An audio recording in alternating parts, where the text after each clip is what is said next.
का जो घर बनाया रब्बानी साहब 15 करोड़ रुपया देके, ये पैसा आया कहाँ से इनका?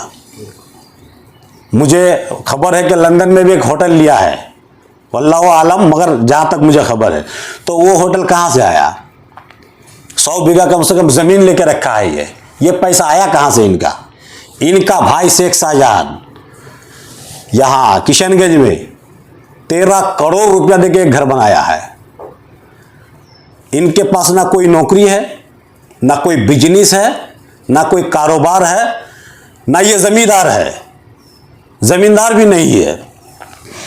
तो वहाँ 13 करोड़ रुपया देके वो घर बनाया। विपरीत में एक आलीशान मकान बनाया हुआ है।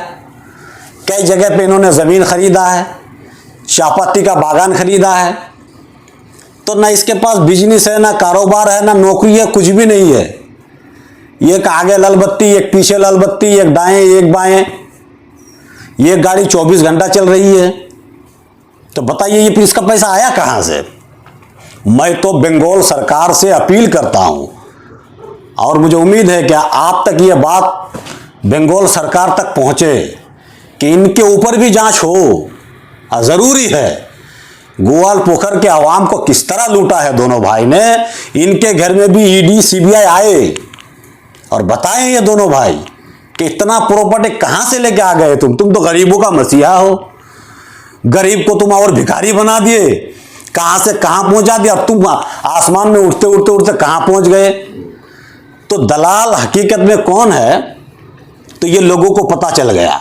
विक्टर साहब ना कल दलाल थे ना आज है, और लोगों को जो बहकाया जा रहा था, जो बताया जा रहा था लोगों को विक्टर साहब के बारे में, वो क्लियर हो गया कि हकीकत में दलाल ये है। ये पहले कांग्रेस में था, एमएलए बना, जब देखा कि टीएमसी का सरकार आ गया तो जाके टीएमसी ज्वाइन कर लिया। आज फिर देख रहा है कि बीजेपी का सरकार आ गया तो फिर बीजेपी की तरफ सट गया ये। तो हकीकत में सबसे बड़ा दलाल यह मंत्री है, ये छुपी हुई बात नहीं है। अरे ये 4 एमएलए का जो नाम आ रहे हैं उत्तर दिनाजपुर से, चाहे कन्हैया लाल अग्रवाल हो, चाहे हमीदुल रहमान हो, चाहे मिनाजुल आरिफिन आज़ाद हो, चाहे गुलाम रब्बानी हो, इनमें का सबसे बड़ा मास्टरमाइंड कौन हो सकता है इन लोगों का? देखिए, कन्हैया लाल अग्रवाल ये सबको पता है कि ये आरएसएस का आदमी है, ये सब जानता है कि ये आरएसएस का है। तो ये आरएसएस का प्रोडक्ट जो हमारे यहाँ डिस्ट्रिक्ट प्रेसिडेंट बनाया गया जिनको, ममता बनर्जी ने, तो ये तो बीजेपी को लाने वाला ही ममता बनर्जी है। आरएसएस का प्रोडक्ट को बैठा के रखा है तो ऑटोमेटिक ये कारवा आगे बढ़ता जाएगा और बढ़ा भी।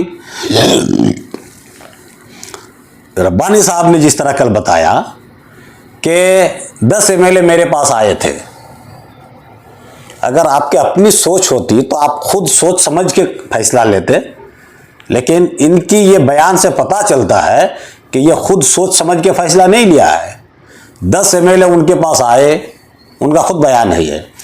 10 एमएलए आने के बाद फिर उससे बातचीत हुई, बातचीत होने के बाद वो एक जो बागी एमएलए है जिसको ममता बनर्जी ने पार्टी से निकाल दिया, उसके तरफ वो चला गया।